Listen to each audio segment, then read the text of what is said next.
Hey, my name's Samson Jagoras, and today I'm on In the Lion's Den. And if you're watching this, you're going to want to listen to this episode because what we're talking about is entrepreneurship, how to start up, how to buy a business, how to run a company, and how to build a legacy that outlasts you. So if you're into that kind of thing and you want to hear more about two jack dudes talking about business, then you've come to the right place. I'm a serial entrepreneur.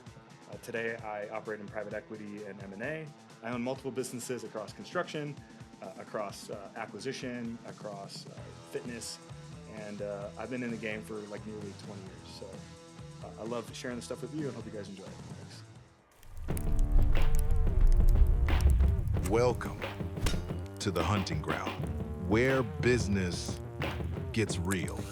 This is Into the Lion's Den, where we build smarter, lead harder, and protect what matters most. With your host, Christian Griffith. Let's get to work.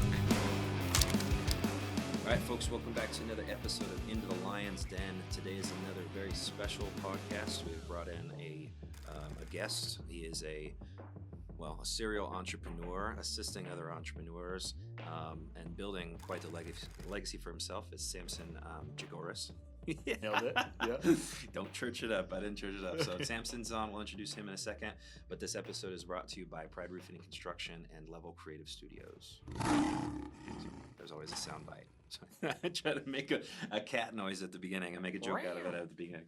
But we want to pick up as many cat noises as possible. Is it like a roar or is it like a meow? Well, what do you think of? And just let it rip. Well, when you went like this, it looked a little meow. It was a little meow. It wasn't very. There wasn't a lot of balls in that. My favorite dad joke. This is definitely, you can cut this one if you want to, but it's what do horses eat? I don't know. Hay. Oh, hey. What do gay horses eat? Hey. So my favorite dad joke is you ever smelt a mothball before? No. You haven't mothballs? You know what they smell like? Yeah. You know what mothballs smell like? Mm-hmm. I mean, I haven't just picked them up and smelled but them, you but know I know what what it smells like. Yeah. I'm just wondering like how you got their little tiny legs apart to be able to. That's pretty good. Have you ever seen those videos? Those guys sitting on the dock just telling each other dad jokes with a straight face. It's incredible. Amazing. Try not to laugh. You guys need to do that video. That's a great Pride Roofing video right there. Oh yeah. We need a doc. We're yeah, let's get into it. Well, we've been doing everything and anything we can to put a little bit of our actual personality into marketing. Yeah. I see those reels all the time where it's like that girl dancing and crying at the same time. It's like an entrepreneur when he realizes he has to be a content creator. Yeah, 100%. So yeah, the world of business has changed pretty dramatically from phone books and direct mail and stuff like that. Oh yeah, so content's king. But you are definitely a master of all these things. So I have all kinds of questions for you. But before we do that, I'd like you to kind of just introduce yourself. You don't have to speak into the camera. We can just talk to each other because the camera angles are great. But yeah, just introduce yourself. Tell us a little bit about your background, where you came from. I heard that you played for CU, which is badass. So tell us about their experiences there. Cool. And yeah, just give us a brief intro, and then we'll go get into the sticks. Yeah, sounds great. Yeah, so my name's Samson Jagoras. I'm a serial entrepreneur, and I never thought I would be. I went to school, studied human physiology, thought I would be an orthopedic surgeon. Met my wife, decided that I wanted to do something different. So I graduated on a Friday with a degree in human physiology and walked into a futures and commodities brokerage the following Monday. Okay. A few months later, I was a newly crowned broker, and on September 28th, 2008, the Dow Jones fell 777 points to set off the housing crisis. So I got baptized in the deep end of business, but I loved it. I learned a ton about finance and marketing and entrepreneurship and sales. And then from that, we pivoted off of that, and we started a tech-enabled marketing company called Madwire, which is pretty well known up here. We built a product called Marketing 360, so I led strategy and helped scale that business from what it was, 0 to 100 million in revenue, and then. So you were principal with Madwire. I was chief strategy officer and very, very minority shareholder in the business, but was responsible for hiring, recruiting, training, internal business development. We bought from you about 7 years ago. Cool. Yeah. So my responsibility was very entrepreneurial. So didn't know how to build something, new department. I had to go figure it out. So it really helped shape me as an entrepreneur. But I grew up in Los Angeles, California, on heavy dose of skateboarding, punk rock music, and sports. Very cool. I didn't even find football until I was 14 years old, my freshman year. I don't know what clicked. Something clicked that said, "Hey, man, I want to go play football." I show up to my very first practice, and the coaches go, "You look like a linebacker." I'm like, "Sick. What's that?" What's that? Yeah. They're like, "Just line up over here. We're going to do angle tackle drill. Mm-hmm. And you're going to run as fast as you possibly can. You're just going to hit this guy." I'm like, "That sounds awesome. I can do that." I hit this dude. I completely unlace him. Mm-hmm. He's, snot bubbles in his nose, chin strap on his mouth. First hit ever. Yeah, and I get up like a little hesitant, and the coaches are just going insane, like, "Let's go!" And I was like, "Oh, I got to do this for a really long time." So that was what set me on the journey. Football was the only thing that was really my focus. It kept me out of trouble and kept me on the straight and narrow. Kind of backtracking, growing up in California, I was homeschooled from about my 4th grade through my 9th grade year. So I was always been a very independent, self-starter kind of person. And then when I got to playing football, I just carried that forward. I was the guy who didn't drink. I carried around a bottle of water and stayed out of trouble and just trained. That's all I did. And then by the time I got to my senior year, I didn't really have a ton of looks coming out. I had like a couple offers. I got picked up at a small D2 school called Western New Mexico. Went on, killed it, had a great true freshman year. Going into my sophomore season, I knew I wanted to leave. So after my sophomore season, told my coach I was leaving.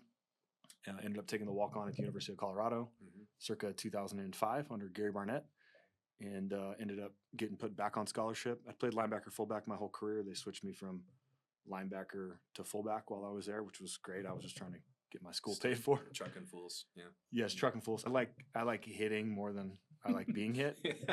So ditto. Definitely like playing linebacker more than I like playing fullback. But hey, Sure. paid for my school. I got a great degree and ultimately ended up meeting my wife. I think the biggest lesson there is my teammate and roommate who I played football with in New Mexico. He was a super senior. He had taken 2 red shirts. So he had a medical and he had his normal red shirt. And then he took a year off because he had torn his rotator cuff. Played quarterback, switched to defense, went to a junior college. And then we met at this D2 school. And so when I ended up leaving to go back to go to CU, he was moving back to Loveland, Colorado. And I didn't know he had sisters, but when he got married about 6-7 months before I got to college, found out he had sisters. I found out he had sisters. And that was it, man. We met at his wedding, and the rest is kind of history. That's cool. And so, yeah, on just kind of on the other side of all those things that God puts on your heart that you want to do is so much more than you know what's even in store for you. Doesn't mean it's going to be easy, but like when you kind of crack open and get those handcuffs off and you just go pursue those things that you feel you're called to go do, and it requires risk, and you got to put yourself out there a little bit. There's just so much great opportunities. And that's what I love about entrepreneurship. Ultimately, it's just, to me, it's the purest form of freedom that you can have in the world, especially here in the United States, which is the greatest country in the world, built on the back of capitalism. Sure. Free market capitalism is a vehicle as long as it's used correctly.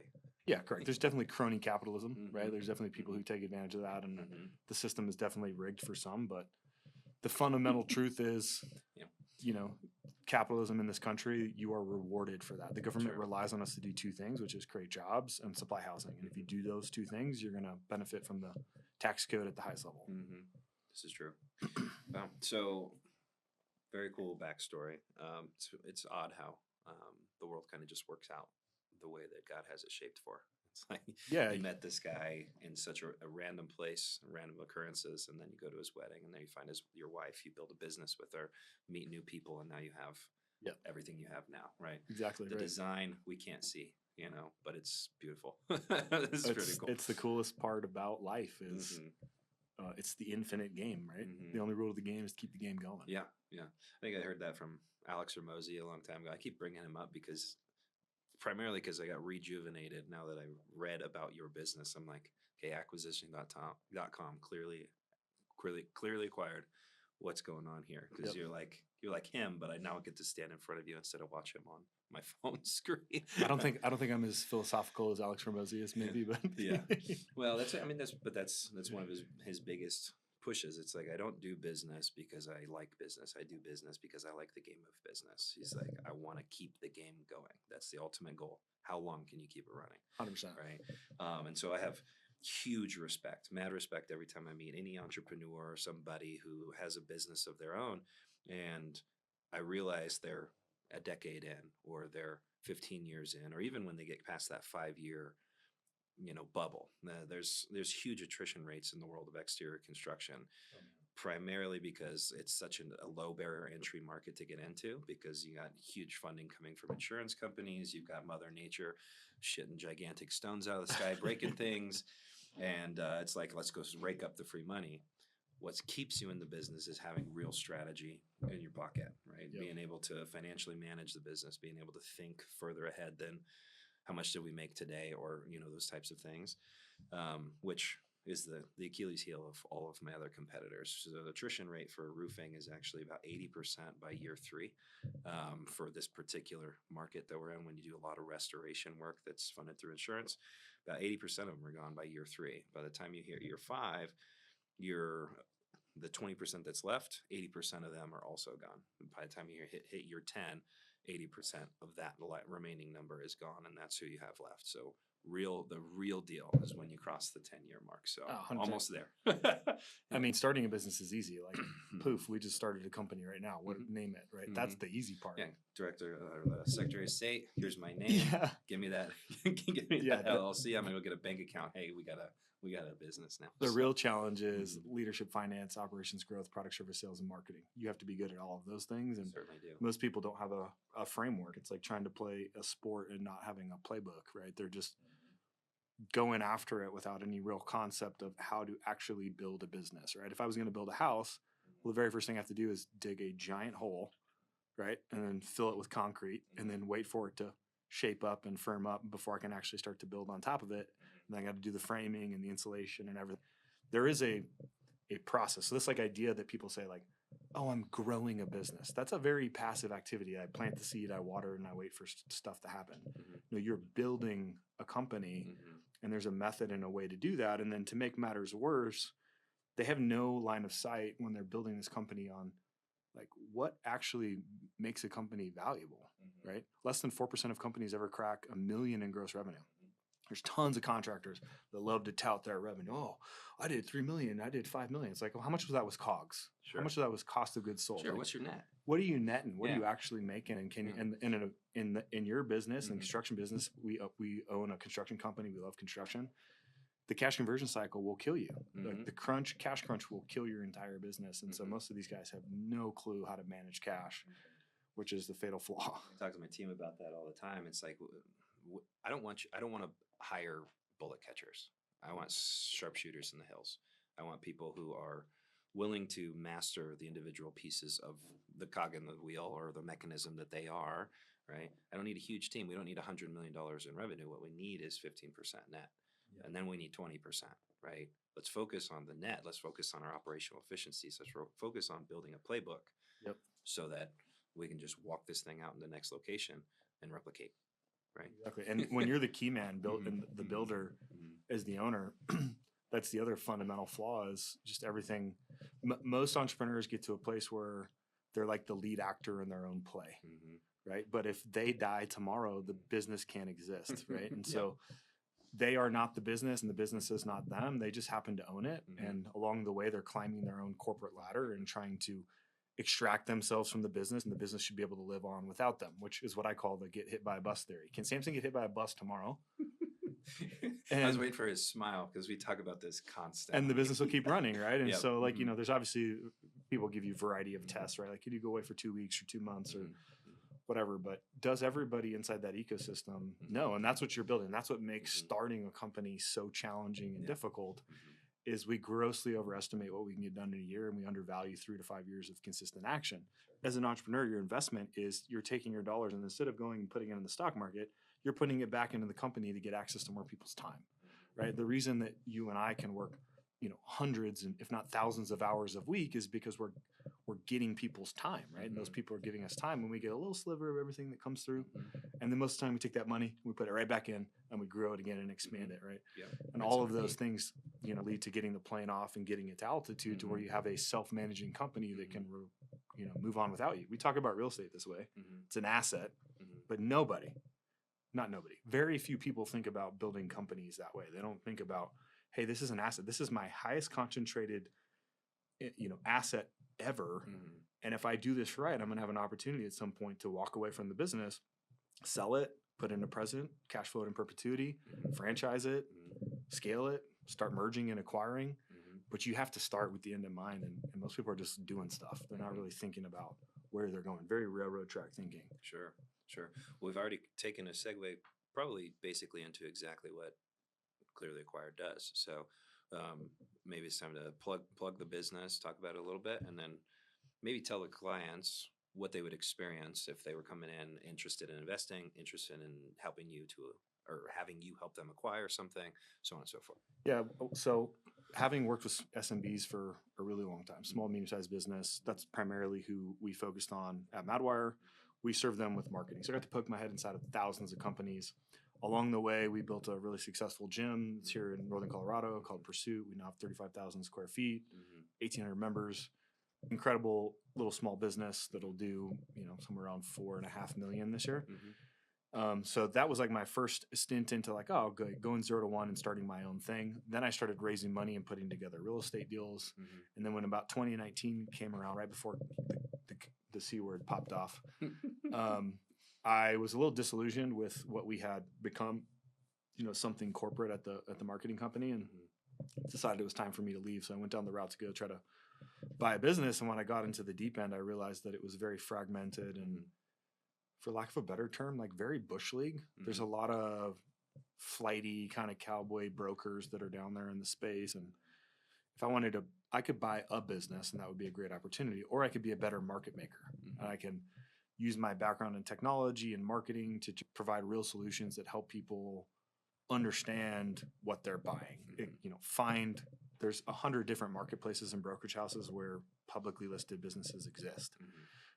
It's not as simple as just finding the business either. It's like understanding how the capital comes together and the debt, and the primary mechanism down here in Main Street segment businesses somewhere between like 5 to 10 million is SBA financing, right? So how does that work? And if I was an acquirer and I was trying to go into that space, I would have to, find a business broker, and then I'd have to find a finance person to help me, and then I'd have to find a debt broker, and all of those things, the right and the left hand weren't talking together. So we said, we're just going to go solve that.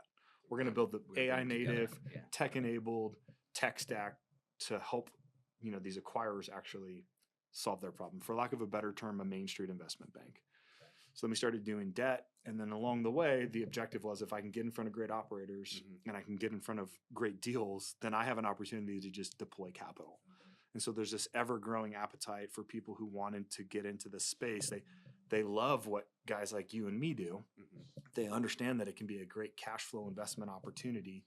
And there's a lot of operational leverage that allows us to scale. Where when you get up into like the mid market and you're investing in like large scale private equity, it's a lot of financial engineering and like pulling businesses together and, clipping things off the balance sheet to make it more valuable.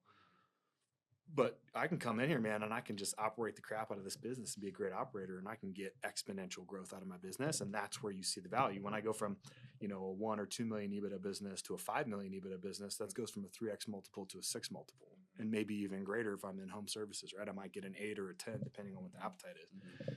And so once I understood all those things, and I had this like tech tilt to like how we could come in and make it better, I said, I'm just going to be a better market maker, and I'm going to get into what I've always wanted to do, which is to be a capital deployer, right?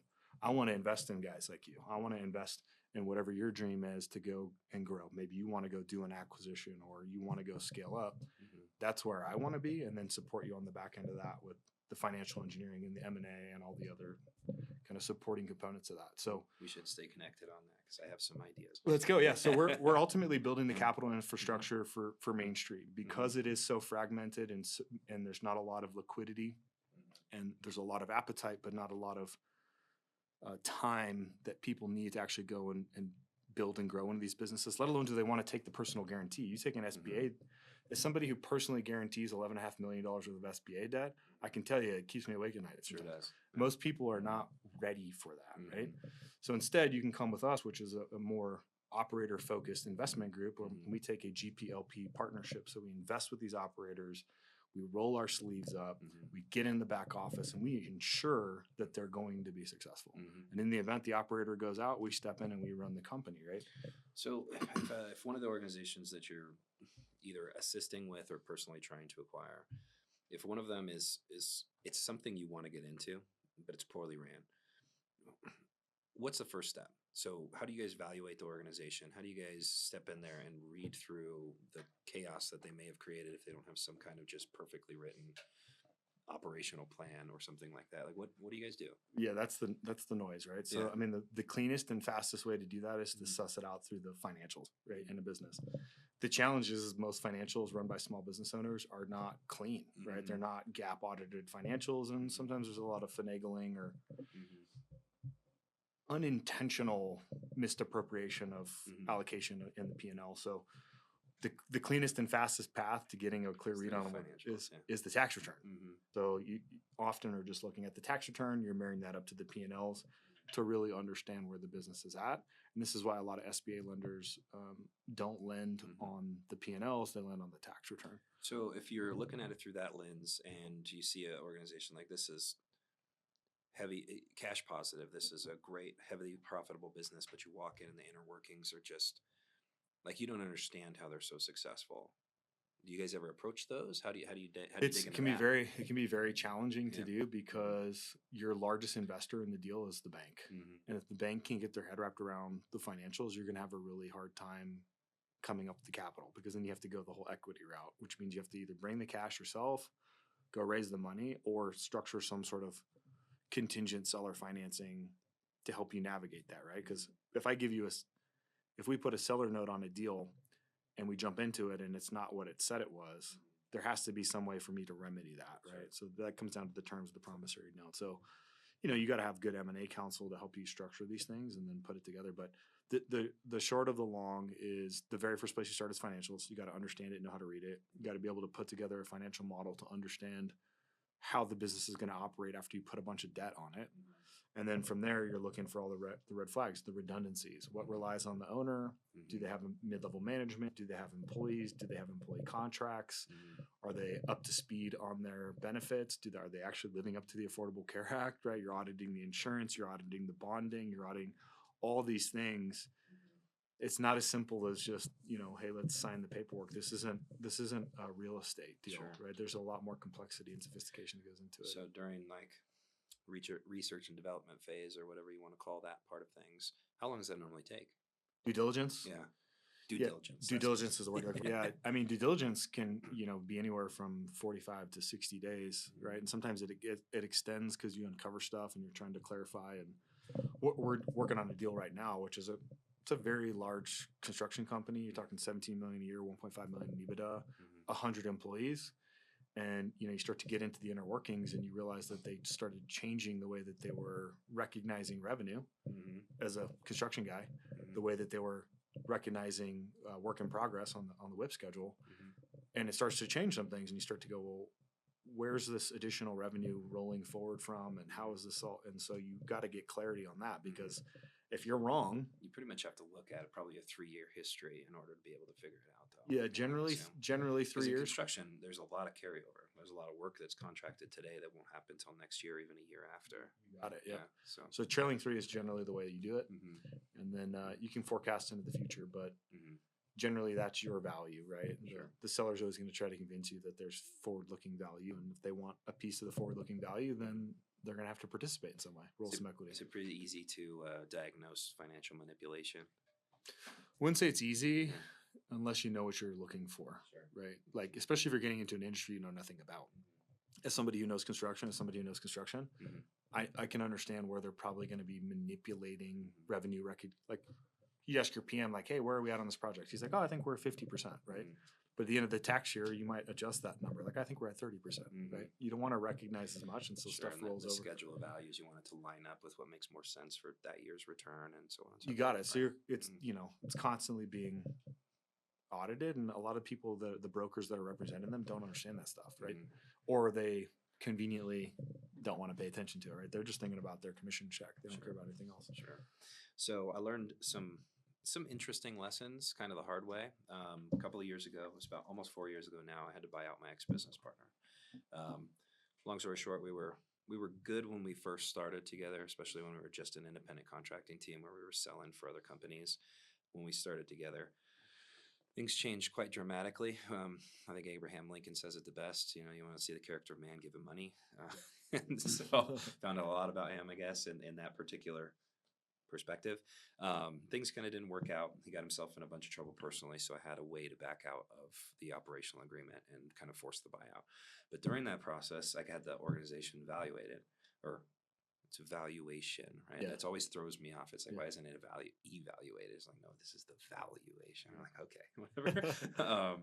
Me and terms don't get along. I understand them, but Yeah. saying them out loud sometimes I get screwed up there. But either way, what I found out was the organization was not worth what we were assuming that it was worth based off of our gross revenue and our net. And that's the years leading up to that, right? Yeah. A lot of that had to do with me personally. And that was because up until that point, I was basically anywhere from 35 to 55%. I was associated, or the account manager or the salesman on 35 to 55% of the year's gross sales total, right? And so what I found out during that time period is they're going to completely tax you when it comes to the EBITDA and the compound or the calculation, because they know if I'm not here, the organization lost 45%. Right. So it's like right out the gate, boom. So it worked out really well in my regard in that scenario, but it led me into a different thought process. I was like, okay, I need a soundboard. I need a consultant to come in here, and I need them to tell me, do I have everybody established with the right roles and responsibilities so that I can scale and replicate these actual operational principles? Are they good operational standards and principles, or do they need to be adjusted? Am I thinking about the right things? Am I giving the right performance incentives? Am I overpaying on guarantee? So on and so forth.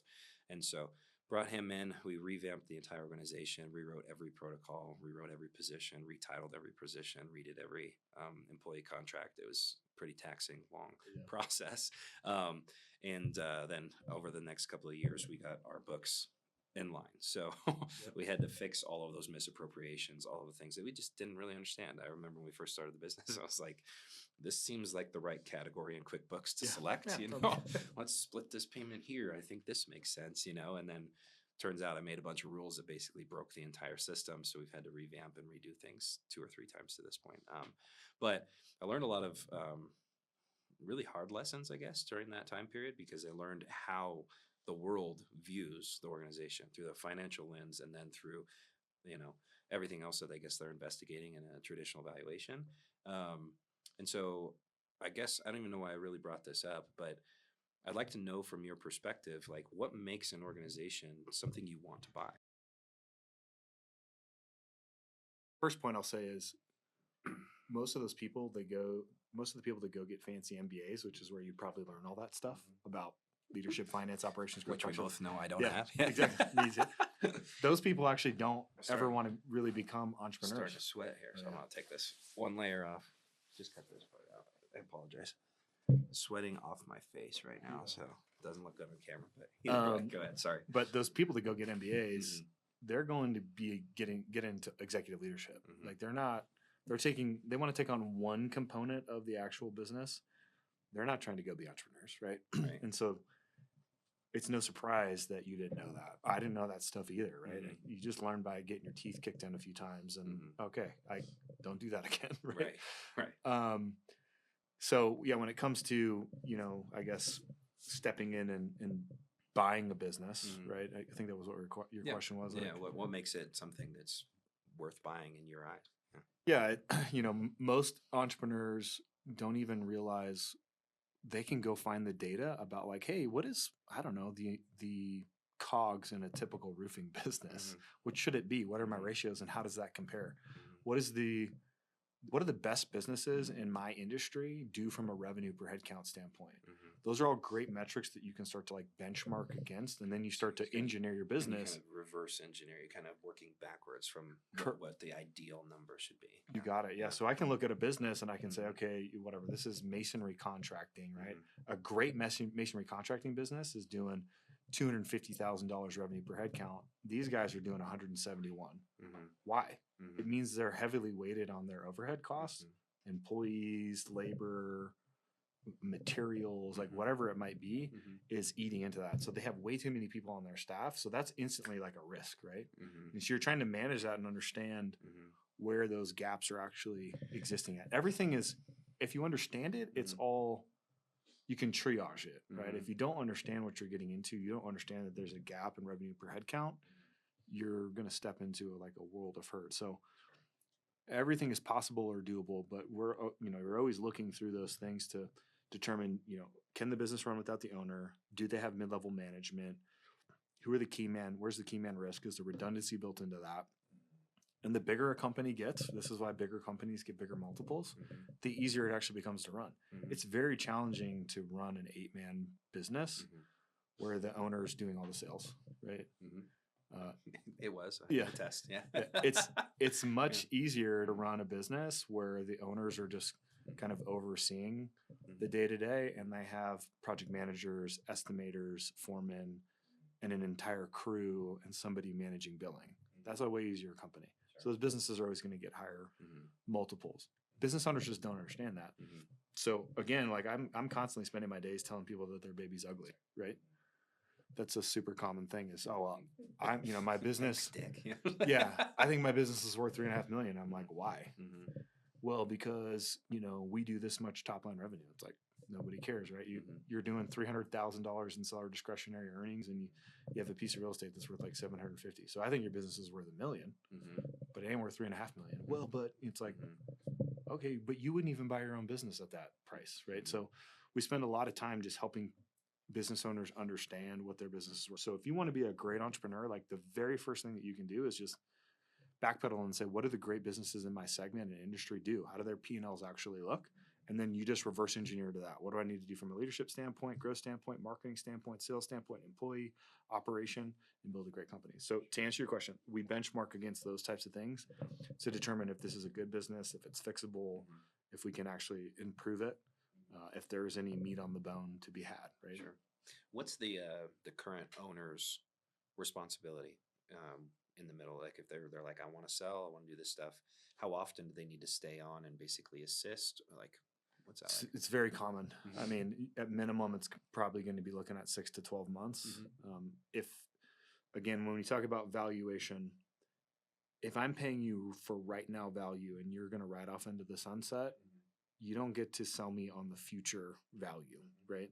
I'm going to pay you for the last 3 years, and that future value is mine because I have to now go do that work. But as I do that, there's probably going to be some transition that I need your help with, which you're generally going to get paid for as a seller, right? And if there's SBA involved, they'll cap you at a year. So you only have to be in there at a max year. But if you want future value, or you want to participate second bite at the apple, you're going to have to roll some equity into the deal, or you're going to roll some equity and you're going to have to do some work. And there's going to be an earn out component, which means you're going to have to hit some milestones to see that additional upside come to fruition. Sure. So I guess on the flip side of that, being that it's not often that you can just take over and the owner can just say sayonara, in those very isolated scenarios, what's different about those companies? Thought I had everything on silent. I was like, you know the rules, Christian. I do know the rules. I do know the rules. Sorry about that. What's different in those situations is the business owner is truly just an owner, right? As a business owner, the only thing you're entitled to are profits, right? So you have a CEO or a daily operator or a president of sorts that's downchain from you that's running the entire organization, right? So they've basically separated themselves from the entire hierarchy.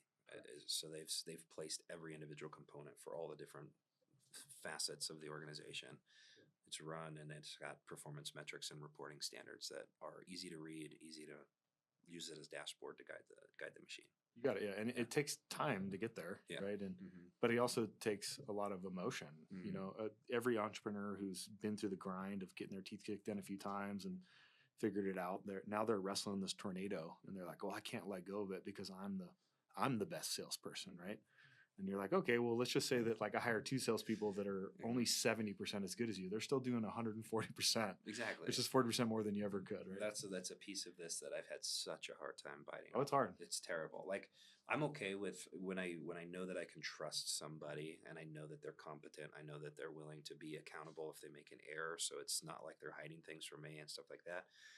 I'll let go of that wheel. I'll let them run things, let them report back, and we'll talk when we see discrepancies and variations. And whatever pattern of growth that they're supposed to be on, right? But the sales piece was the hardest thing for me. It's like, I hate walking in there without my name on the sales board, because I feel like, as the guy that was the only one out there flying when we first started this thing, I'm like, I'm not doing my job. I'm not doing my job. Even though I'm doing 1,000 things and still working 80 hours a week, I'm not doing my job because I'm not bringing instantaneous value with this new contract or asset to plug into our pipeline, right? Yeah, I mean, it's, the skill is being able to enact change and output through other people. That's a totally different skill set, right? And that's why most great players often aren't great coaches or not great entrepreneurs. I'm a great journeyman. I'm the top. Doesn't mean you're going to know shit about running a company, right? The skill of entrepreneurship is equivalent to the skill of being a great salesperson. It in and of itself is its own skill set, right? There's a great book called The E-Myth that talks about this entire topic.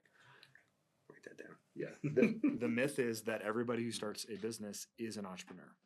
When the vast majority of people who start businesses are technicians. They're very good at their respective craft. But the technician of business is an entrepreneur, right? They understand leadership, finance, operations, growth, product, service, sales, and marketing. Got this crazy hair that's just... I saw your eyes go up. I was know. like, you good? Yeah, it's just like... And it's hierarchical, right? Like leadership drives the culture. It sets the tone for everything you do below it, right? Leadership drives finance, growth, operations, product, service, sales, and marketing. Marketing is the most comprehensive because it embodies every layer above it. To be a good marketer, you got to understand how the sale goes down. You got to understand how the product is going to be delivered, what our promise is to the customer, right? How we enact ops. What do we need to get from a dollar standpoint? And how does that turn into driving the vision forward, right? Most entrepreneurs aren't thinking that way. And then above leadership is the business owner. They sit up here, right? Makes total sense, which is obviously the goal that I've been working towards. I'm not there yet. You know, I tell the guys that my ultimate bucket list or my ultimate goal is to take a fishing trip. And it's just the analogy. That's all that it is. It's a metaphor. It's like, I need to be able to leave for an indeterminate amount of time to a faraway place where you can't contact me whatsoever. And when I come back, it's either the same or better when I walk back through the doors. 100%. And until I know that's the case, I don't run a business. The business runs me. Amen. It's true. And some of the guys get it, some of them don't. I fully comprehend it. The steps and the sequences to get there kind of boils back to what you're talking about at the beginning. It's like, I got to keep reinvesting. I got to keep reinvesting so I can buy more time for more people, then utilize that time for leverage to grow and to pivot and whatever else that you need to do. Right? Yeah, when we're starting a company or we're buying a company, you're the very first thing you're doing is building your accountability chart. Like, who do I need on my team, even if they're not here? And then you know who you need to be actually strategically hiring, because it's really easy to get caught in the trap of like just hiring people. But is it like, what's the one person or one thing that I can do so that by doing so, everything else becomes meaningless, right? It's like this one key hire. Like if I hire this one person, this CFO as an example, my whole life, I just solved all my problems. And I can now go one layer up and think more strategically up here, like a business owner, like a CEO, right? So I noticed on your website that you got the drop-down menus, and the farthest one off the side is, are you looking to sell your business? So you assist with the sales process as well. Do you just connect them to the people that are interested in that particular market, that particular business, or how do you shop that out? How do you assist there? Yeah, so we'll participate in $100 million worth of transactions this year from the buy side, the sell side, and the financing side. We're involved in every capacity. Our approach is probably more unique than most sell side engagements because we think like a buyer, right? So we understand the capital structure, how the deal is going to come together, the financing that's probably going to be necessary in order to make the deal work. And, if it's a smaller deal, it's probably going to be very contingent on SBA. So our approach is, hey, we come into this, we're going to underwrite the deal, we're going to process the deal as if we're going to buy it. At the end of that, we're going to know if we want to buy it or not. If the answer is, hey, this isn't the right fit for us, we are now well equipped to take this thing out to the market, which means market it through our database. I mean, we sign up 50, 60 new buyers, operators a week, all looking to acquire companies. There's mass market distribution. We have a database of, there's 3 million searches a year around buying a business. It's not for a lack of opportunity. It's just the connecting point. It's the connecting point, right? And so, your fundamental error as a buyer these days is trying to go it alone.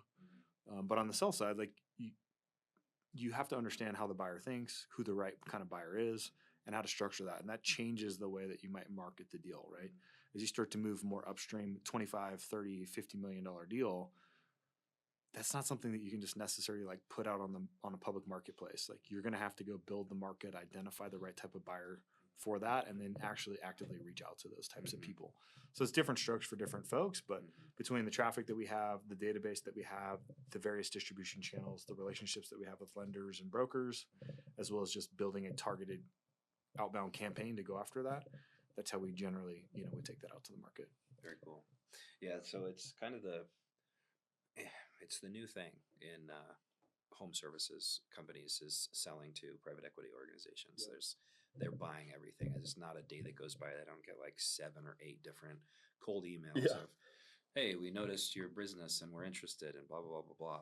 Can you set up a phone call and whatever? Just to, I guess, I've asked a lot of questions about how to sell high and how to be, buy or desirable, I guess, in acquisition. I don't have really any interest at this current juncture for selling the organization. I've always looked at growing the organization in more of a legacy lens. I want to build something that's worth something that I can hand down to my kids, mostly because of where I grew up. My parents are, God love them. They worked incredibly hard, but they didn't have like a perfect career that set us all up for life. So we struggled when we were kids. My dad worked 4 jobs just to keep food on the table. My mom had 4 kids to look after and still worked side jobs, and they just made it happen. And they were very good with all those things. But I knew what that life was like as a kid, and not having anything like accessible whatsoever. If I wanted it, I had to go find it. I had to go take it for myself. Not take it, earn it, I guess, but synonymous in some lenses. But the reason I bring all this stuff up, I want to know how to position the organization so that if that ever changes, where it's like, okay, this legacy thing is not going to be the business that I hand down. It's going to be what the business was worth that I hand down. How do I make it the most valuable thing that I've ever built, right? I mean, they're all the same outcome. Mm-hmm. The same way that you would build a legacy company is the same way that you would build a company that's ready to be sold, right? There's a great saying that says, great companies are not sold, they are bought, right? Which means they are so big, so tremendous, so incredible, so self-managing that somebody is desperate to come and buy what you have, right? All as you're trying to do is create exit optionality. Mm-hmm. Exit optionality is I could sell. We could also just put a president or a CEO in here.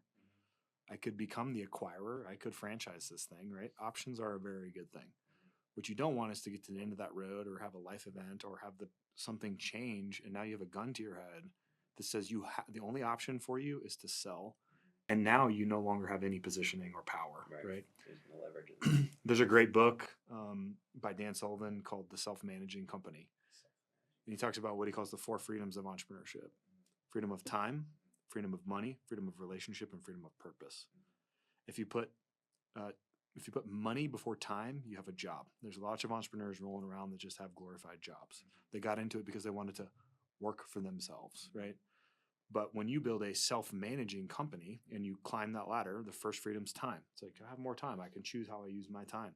And the way that I do that is by giving up my money for other people's time. Then all of a sudden I have enough money that I can be a little more selective about who I spend my time with. That's freedom of relationship.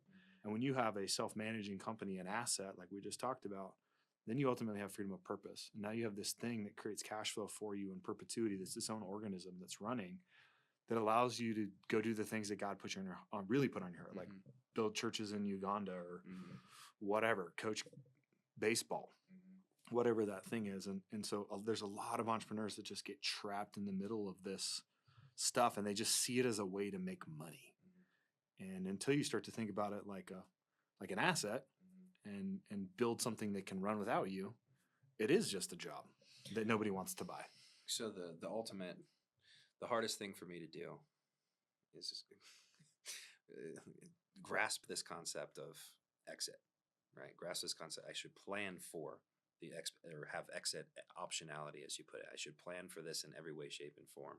And that way, if it's ever, that's the time, it's a very easy process, and I have the right leverage, the right power, the right position, I think is the way that you put it, through that process. Because you can ultimately kind of tune it up a little bit. I'm assuming during like a M&A, so you're negotiating things. It's like here's what we're willing to give you, I guess, for the value of the organization.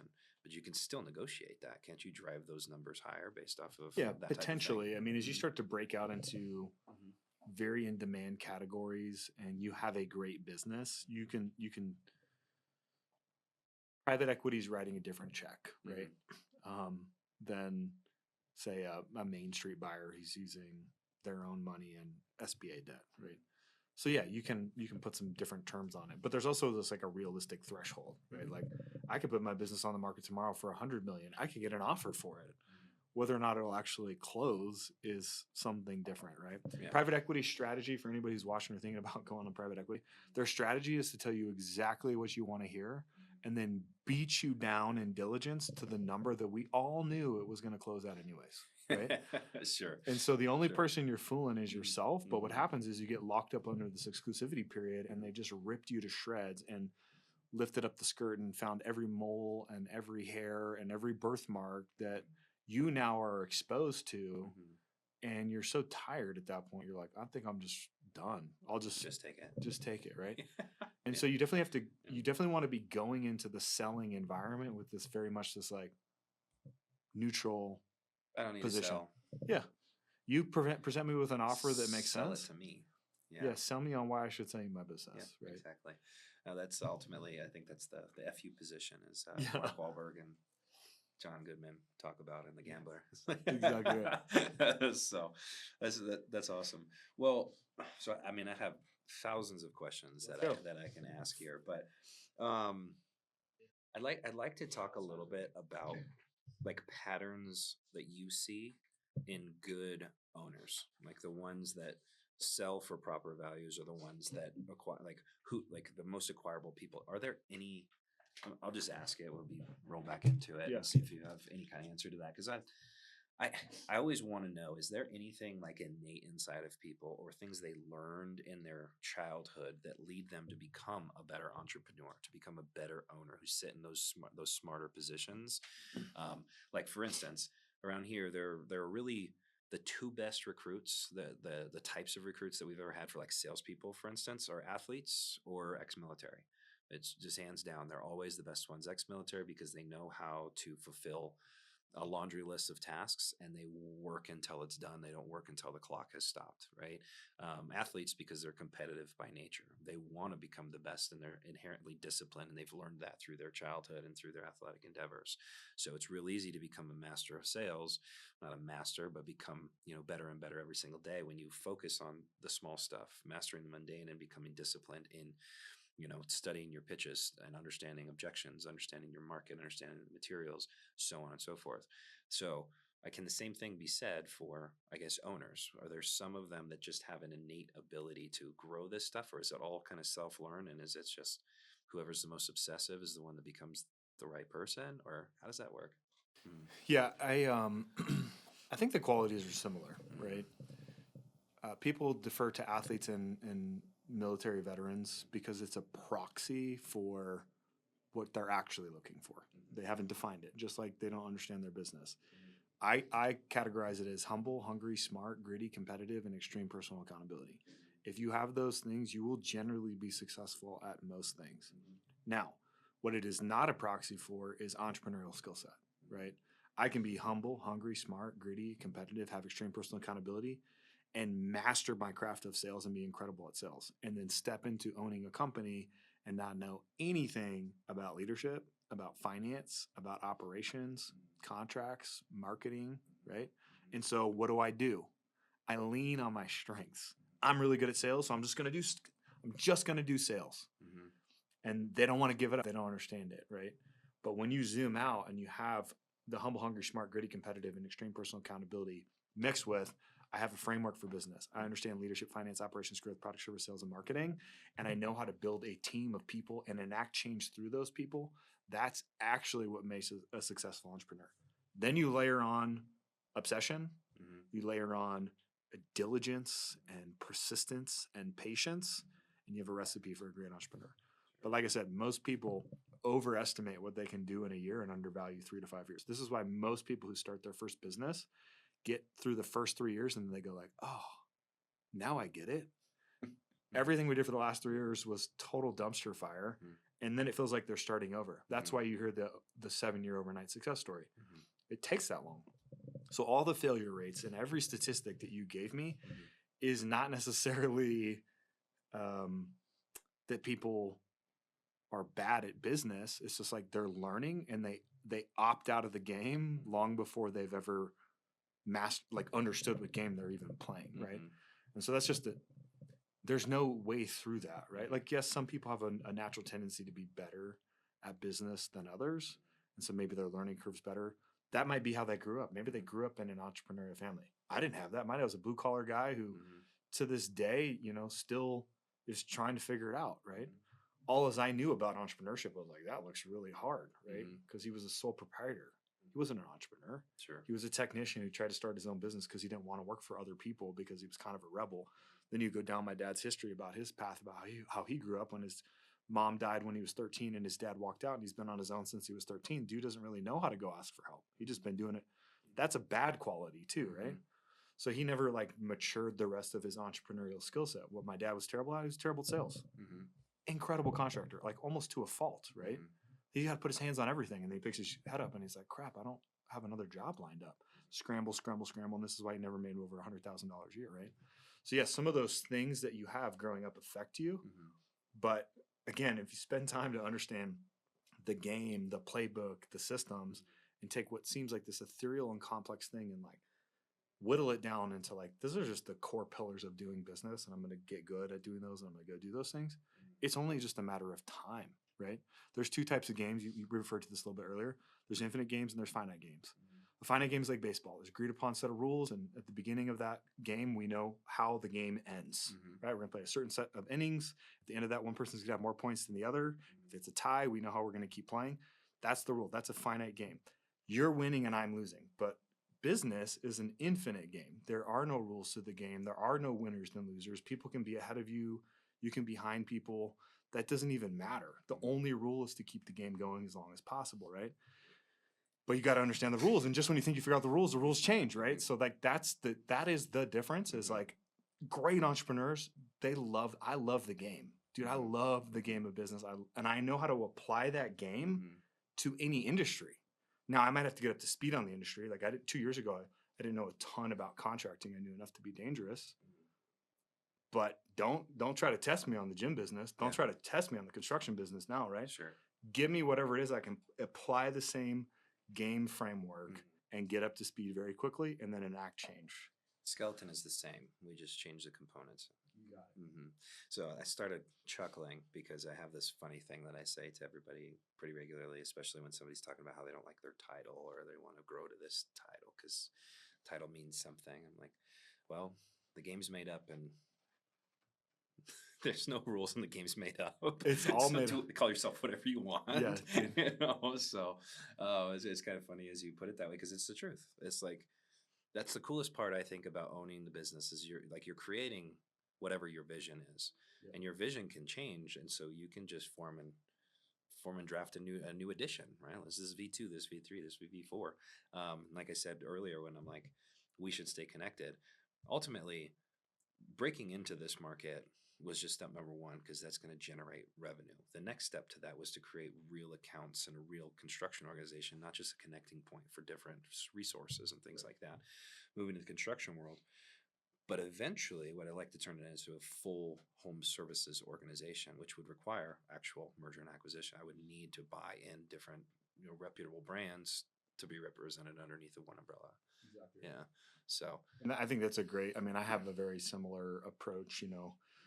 In the world of private equity investing, everybody wants to know, when am I going to get my money back? What's the shelf life of this fund?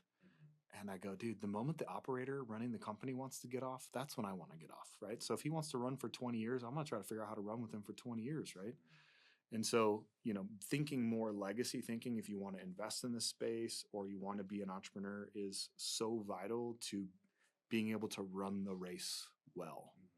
If you have some if your whole objective is to make money, your whole objective is, I'm going to go grow this thing and I'm going to sell it, you will never sell it. You will never grow it because as soon as it gets hard, you won't love the game anymore. And so as you reach these new levels, like you guys are learning, there's levels to this. Now I have to go create a whole new vision. It has to be bigger. What's the next 10 years going to look like? Okay, I hit my 10-year goal. I did it in 4 years. I got to go bigger, right? And those are the things that like keep you going. But if the objective is I'm going to sell for $100 million, like good luck. I like the way that you phrase. It's clear that you've had these conversations a number of different times, and you've thought about this, and you're obsessed, focused, and persistent. All those different layers. You're on those higher tier layers of your growth.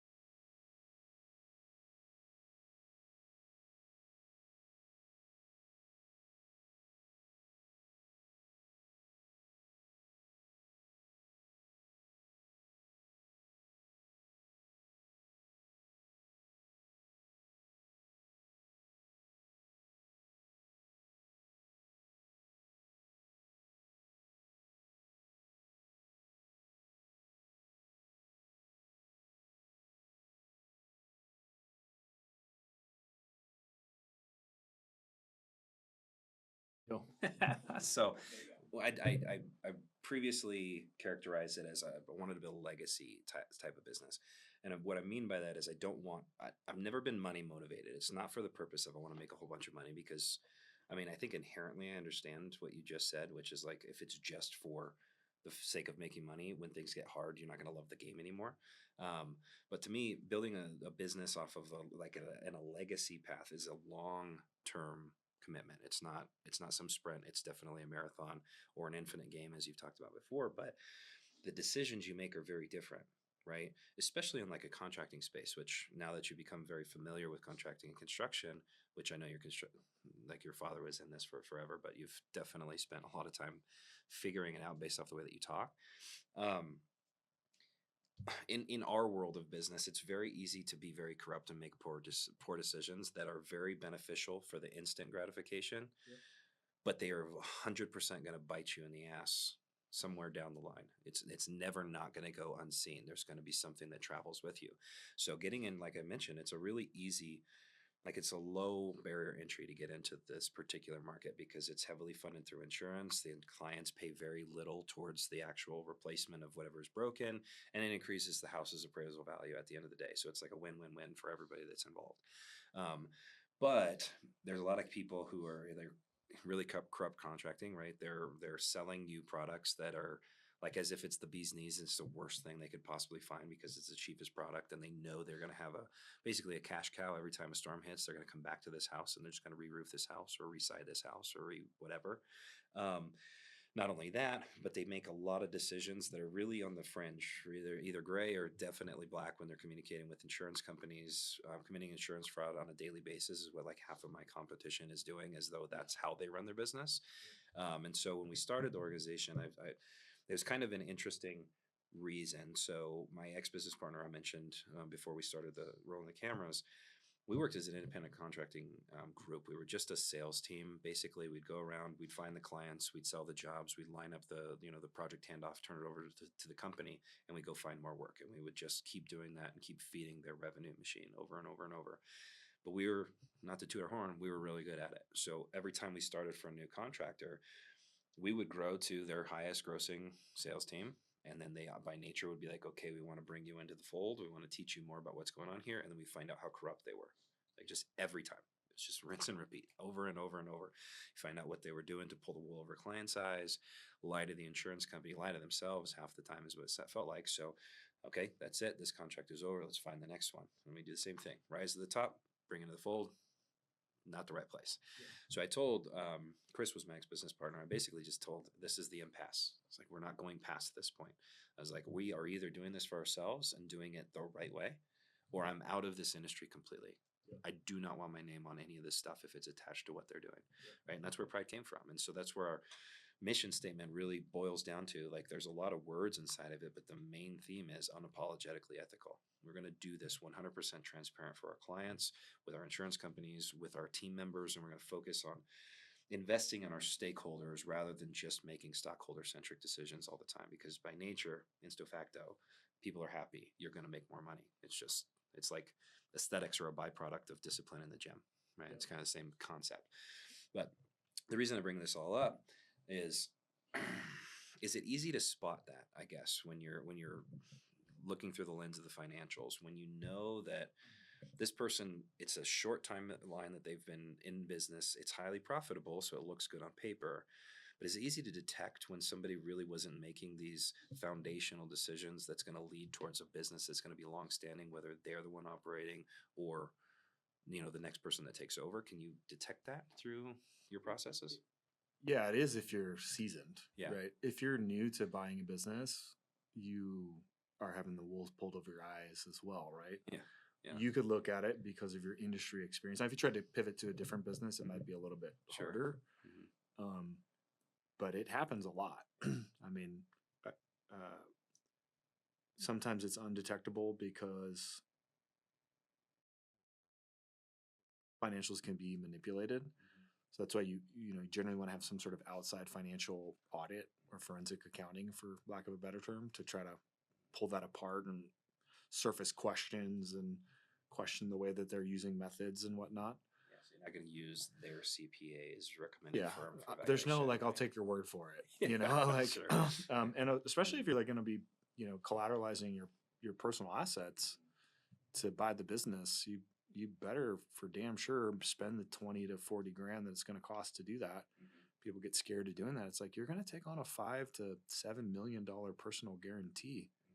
You're worried about 20 or 40 grand. Like, sometimes the best deal is the one that you walk away from. But yeah, you're exactly right. I mean, if it's an infinite game, then why am I in such a rush to just make a bunch of money? It's because I'm not thinking of my business as an asset, right? I'm thinking about it as a way to make money. Those are two grossly different things, right? An asset implies that this thing is self-managing and operate without me. It doesn't need me to keep running that company, But it happens every single day. I mean, even the construction company we bought a few years ago, we did what's called a stock purchase, right? So all the history came along with that as well. So we knew the financials, the meetings with the accountants and all that. And guess what happened? About 2 weeks before closing, the prior shareholder had a meeting with his accountant, and they made a massive update to the under-over billings. So all the way up until the point of sale, under-over billings were weighed in our favor. We were going to be left with $250,000 to our side. They updated that material change. It swung $1.2 million in the seller's favor. Wow. Okay. So they were holding that stuff back and not putting it on the WIP schedule, and we didn't know what was happening. And he didn't communicate that. We got all the way through closing, and he slid the paper across the table. So, you see this? He gave me the old gotcha, bitch. We said, better go reread that contract because it says you're going to Gotcha, rep bitch. and warranty this. Uh-huh. It says that you're going to be according to GAAP. Any material changes in the financials, you're going to let us know that, right? So, Disclosed. yeah. So the short of the long is you're never going to catch everything, right? You need good counsel and people around you to support you. And you definitely need a great attorney, and don't cut corners on those types of things so that you can, be sure, one, that you're buying something good, but two, in the event that something happens, you have recourse. You have means that which you can come back to the seller and, whether it's tying their promissory note, their seller note to the terms of the contract. If they defrauded you, like $2 or $3 million just evaporates, it's like, so you gotta know it's never going to be perfect, but you got to be prepared with good counsel. So short of the long is, yes, you can tell, but not always. Yeah. Right. So CYA. Well, as long as you have, I guess, a good contract. Correct. Right. Yeah. So, well, let's go into, I guess, tips or guidance for young entrepreneurs or people who want to become entrepreneurs or people who are struggling with their first, I guess, quest in entrepreneurial endeavors. They're a sole proprietor. They're not an entrepreneur yet. They're not on that top tier of things. What are the things you can give them as guidance to kind of grow themselves, and what kind of inspiration, I guess, can you throw at them? Yeah. I think the fundamental quality of a great entrepreneur who makes it is just patience, right? So like enjoy the process and the moment of being where you're at. And if you're not where you want to be, it's because there's something that you just don't know yet, right? There's something missing from your game that you got to go figure out. So that's crucial. And this is the same thing for people who want to be acquisition entrepreneurs, who want to buy a business. The average search takes 12 to 24 months to buy a company, right? So there's a lot of convincing yourself that motion and progress, whether you're starting up or buying a business, are the same thing. I'm doing a lot of things, so therefore I should be growing, right? Plenty of people that go to the gym and still look fat, right? That they're motion and progress. It's like treadmill running.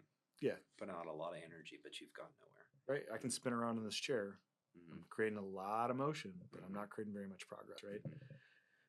A mentor of mine, when I was learning how to raise money and buy real estate, he said, let's just pretend that you bought 3-4 plexes a year for the next 2 years, right? He's like, how many units would you have?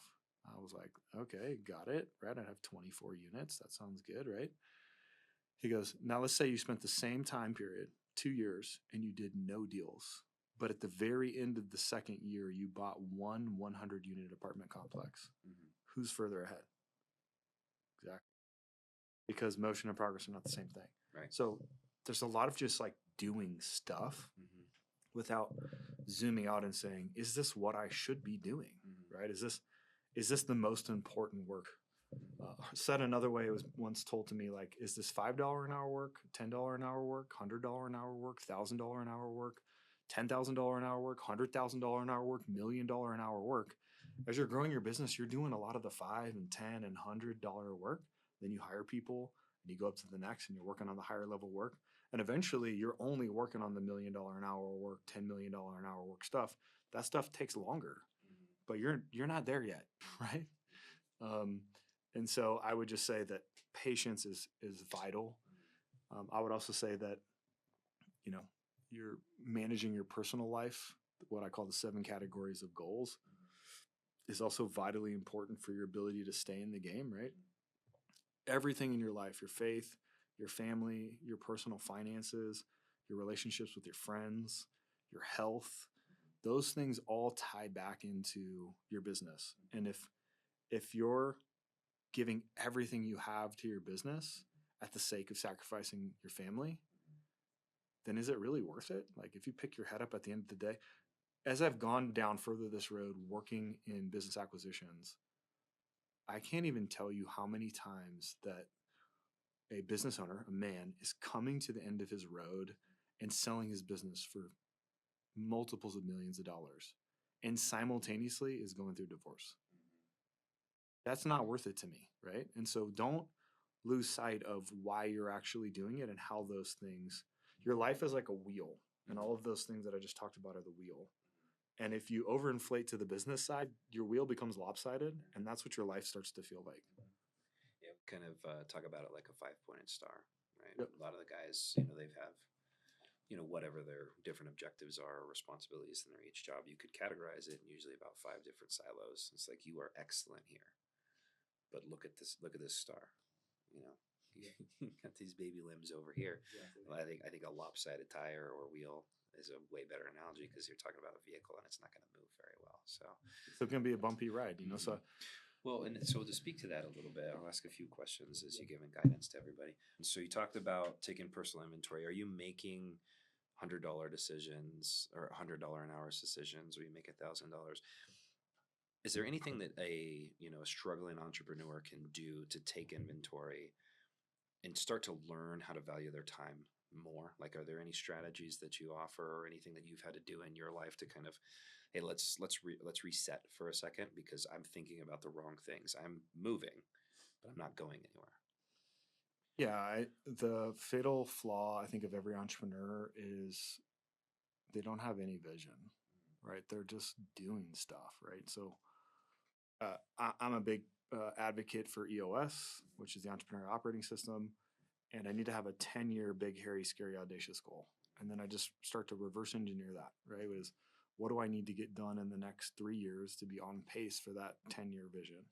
Okay, what do I need to do in the next year to be on pace for that 3-year target, right? And then what do I need to do in the next 90 days to be on pace for that 12-year or the 12-month objective? And when you do that, now all of a sudden you start to ask yourself different questions, right? Which is, okay, what do I need to be doing? What are the most important activities? Who do I need on my team, right? And what are all the roadblocks? What are the things that are preventing me from getting there? There's not a lot of that going on. Again, people are just doing stuff like, oh, I'm selling harder. I need to work more hours, right? Motion and progress are not the same thing. Maybe you need to actually work less hours. Maybe you actually need to do a better job of channeling more quality, higher paying clients into your ecosystem, right? Maybe you need to take 10 steps back and actually create a comp structure so that you can hire other people, right? Maybe you're worried about how you're going to pay yourself and that other person. It's like, put yourself on a commission structure just like everybody else, right? That's the way that you engineer these processes one at a time, right? But it starts up here with leadership. If it's the most important thing and it dictates everything that we do below it, then I need to probably have a clear North Star that sets the tone for where I'm actually going. And then I can break down, like, is this a finance problem? Is this a growth problem? Is this an operations problem? Is this a product problem? Is this a service problem? Is this a sales problem? Is this a marketing problem? And define problem. Is it a time problem, right? Is it I don't have the time to do this, so it's not getting done? Then great. I need to go figure out how to solve the time. I can do it through technology. I can do it through people. I can do it through processes. The other thing that stops these people from actually hiring other people is like, oh, now I'm going to have to train them. So then they just resort to what I call the watch me method. Okay, I'm going to go on the sales call and you're just going to listen to me. And then, like, you got it? It's like, no, slow down, document the process, right? And give somebody some sort of framework that they can work from. Like, you wouldn't just show up to your first day at the NFL. They're like, okay, we're going to go run routes. You're like, well, what's our route tree? Are we a West Coast style offense? Are we a run and shoot? Where's our playbook at? But we do it in business all the time. And then be like, oh, dude, I've tried to hire people. Nobody's reliable. It's like, no, you're not reliable as an entrepreneur. Sure. The problem isn't everybody else. It's you. Back to this personal accountability thing. If you're not taking personal accountability for why your business sucks, that's a you problem. Sure. And that system of accountability needs to be inculcated in every layer of the business as well. Because I see that a lot when I'll have, like, we use a term around here called green light, right? It's like this person's been green lighted for termination. They've missed all their metrics. Their KPIs are off. They don't show up when they're supposed to. They're late. They're this, blah, blah, blah, whatever. List out the slew of reasons why this person doesn't want to be here anymore. Only question I ever ask in that situation is, have you, the manager, have you given them the actual guidance and the framework to be able to be successful here? Is this a them problem or a you problem? 100%. Because it generally is. It's like, well, actually, I was too busy to give them the full 3 weeks course of this training, so I shortened it to a week, and then I did a lot of that watch me, right? I'm going to be on this call, and you just watch me, and you got it. The way you read that was funny. But it almost always boils down to that. It's like, you have not given them a playbook. So they're just out there running routes, but we don't know the defense. We don't know the playbook. We're not going to get fucking smoked out here. Yeah, exactly. So I think that's another great point too. On the other side of that too, is like, there's certain things that are no-fly zones, right? Like, we tend to keep people on longer because we didn't do that. We didn't give them the training that we thought they deserved. So yeah, we're taking accountability and we're gonna push them along. But if it's an integrity problem, that's a no-fly. I'm not giving you any more time, right? If it's a lack of personal accountability problem, nothing will make my blood boil. You can say, dude, I backed up the truck and I blew a hole in the wall. It's 100% my fault. But if there's anything out of your mouth other than, oh, well, there's distracted and the bird flew and shit on the window and then I got distracted and I backed into it, it's like, no, that's a you problem. You could have said anything as long as it ended with, this is my fault. But as soon as you start saying it's other people's fault, that is so hard to recover from. People who don't have personal accountability always are terrible employees. It's 100% same methodology I have around here. I tell people that all the time now. I don't know if they believe me because, people are always trying to protect themselves. Yeah. But it's like, you can tell me anything you want to as long as it's the truth. If you completely blow up this deal or you wreck a truck or you do this or whatever the hell that it is, I don't care what it is. If you walk up to me and say, this is what I did, I'm going to work with you to fix it. If you try to put it on anything else, you and me are no more. Yeah, so training SOPs, it's all great. And when you do that, it allows the character reflection to stand out, right? Because then it's like, okay, we have a real process and a system for how we board people, how we train people. So now I can just focus when I'm hiring on values alignment. I know you're humble, hungry, smart, gritty, competitive, and you have extreme personal accountability. You're capable. You have some acumen here. Cool. I'm going to plug you into my ecosystem, and you're going to go kill it. And if anything changes between then, then I know it's an integrity problem. This is a you problem, and I can feel confident in saying, "Hey, I gotta let you go." Jocko Willink once said he also has a policy called "No hard conversations." Right? You're late the first time, like, "Hey, man, we don't do that here." You're late the second time, "Hey, man, everything okay?" We've had this conversation about you shouldn't be late. Third time we have the conversation, hey, you know why we're here. It's time to let you go, right? But a lot of owners and entrepreneurs will just like brush things under the rug because they don't want to have the hard conversation. Guess what? At the end of the day, the buck stops with you. So if you don't have the hard conversation, who's going to have it? And then all of a sudden you have this person in your ecosystem, 6 months go by and you're like, "Hey, Christian, what are you doing? Why are you late?" You're like, "Dude, I show up 15 minutes late every day. Why are you saying something all of a sudden?" And now you've lost all value in the retribution or whatever, or not retribution, but in the actual response. 100%, right? Yeah. So then you're starting all over again. Now I got to start having those hard conversations, and it's going to stretch it out 6 more months, right? And it probably drags into the rest of the team. You have to press reset with everybody. Like, okay, guys, we're going to reshape our boundaries around here. Correct.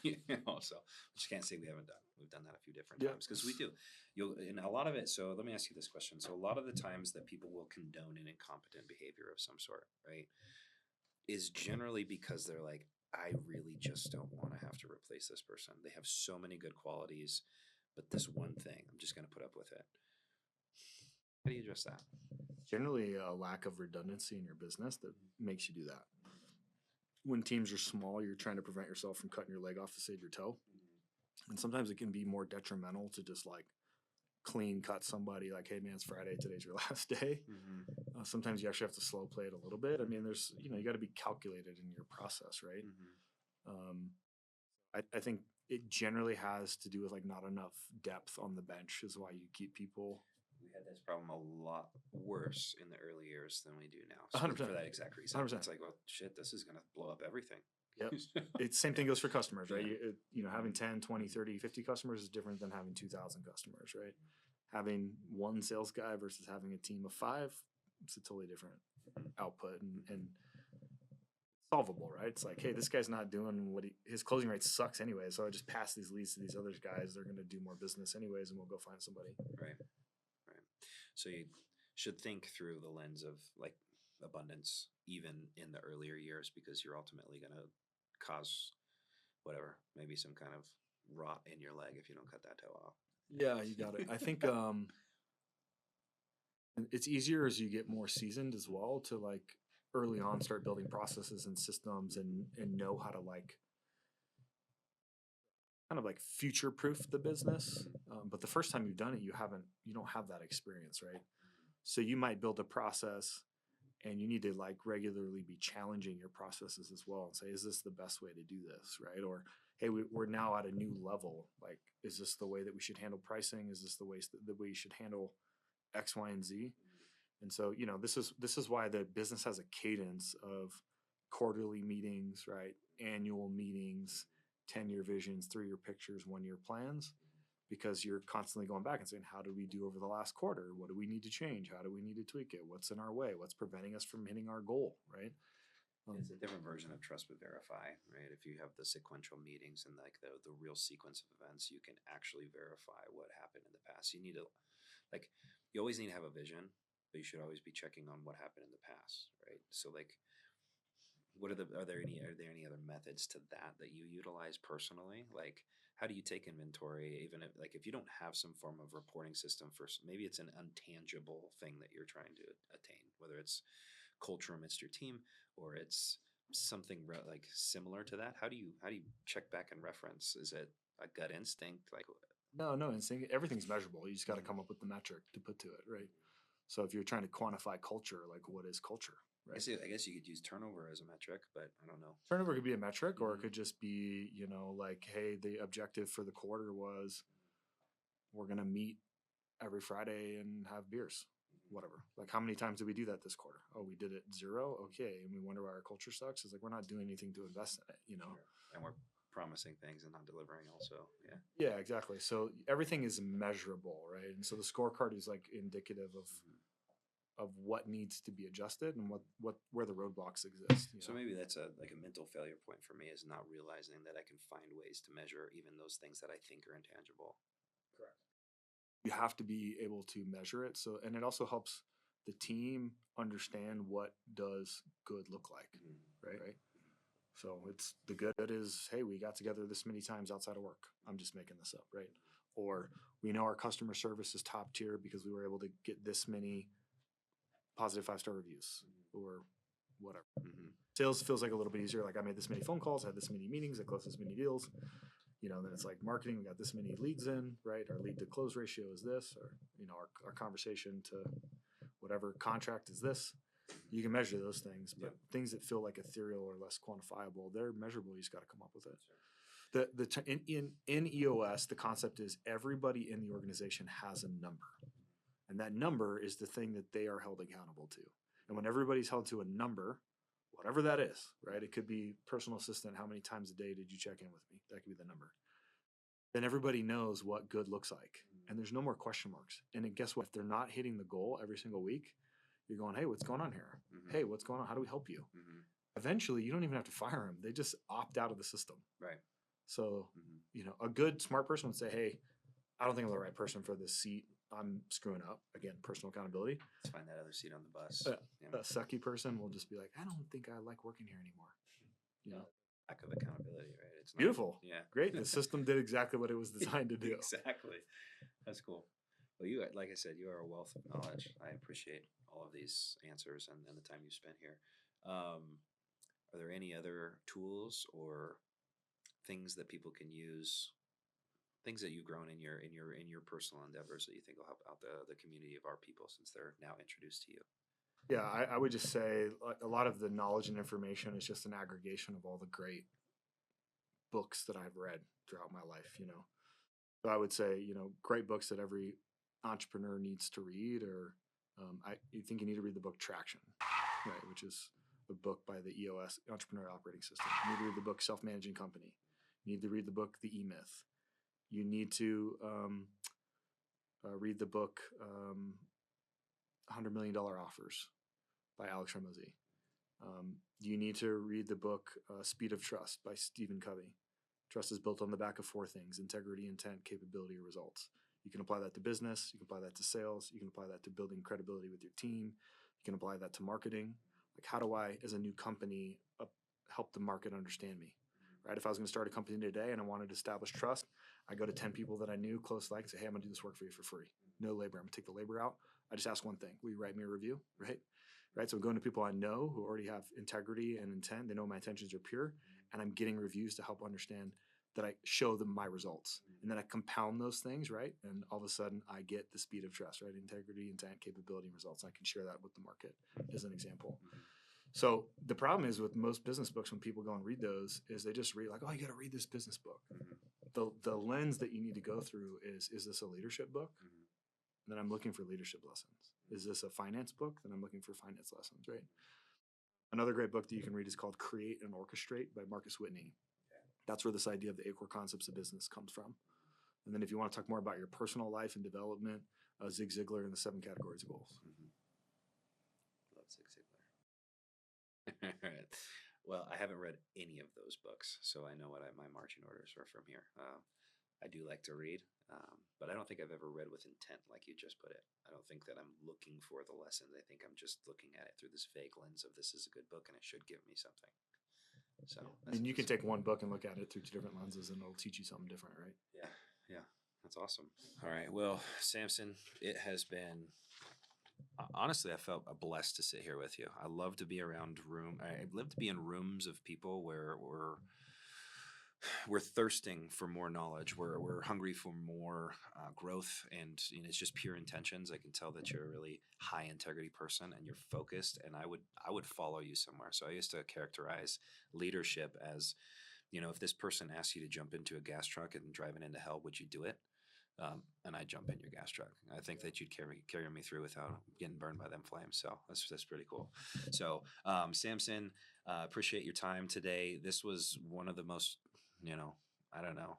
well-rounded, robust conversations of entrepreneurialism and articulated incredibly well that we've had. this entire time. So it's been a pleasure to sit here with you. If anybody would like to learn more, have Samson back on, have any questions, concerns, things that maybe we can go into more detail, please like and subscribe, leave the comments in the section below, and maybe we'll have him back on, or maybe one day if you guys ever have something over there, I can come and chop it up in your little office. So I make jokes on here. Nobody can actually see the whole room. It's like a prison cell in here. It just looks really nice and it's very hot. So maybe put some ventilation in yours. To mimic the environment, we'll actually do it in our sauna. There you go. So it's the same temperature. I'm sitting over here sweating, and I'm like, shit, he's so much more healthy than I am, because I haven't seen a bead of sweat coming down his face. Oh, I'm hot, dude, but I chose the right clothing. I didn't wear layers like you did. So, but anyways, like I said, I felt very blessed to have gotten to meet you and have a conversation with you. So thank you for being on. And I guess that's it. That's it for this episode of Into the Lion's Den. Like I said, like and subscribe, engage, but we'll catch you on the flip side. Thank you all for tuning in to this episode of Into the Lion's Den. We appreciate your time, and we hope that you've gathered enough ammunition to go out, fight the good fight, and become a better person every single day. Please like and subscribe, engage in our content, ask us some questions. We'd love to tailor fit the next episode to you.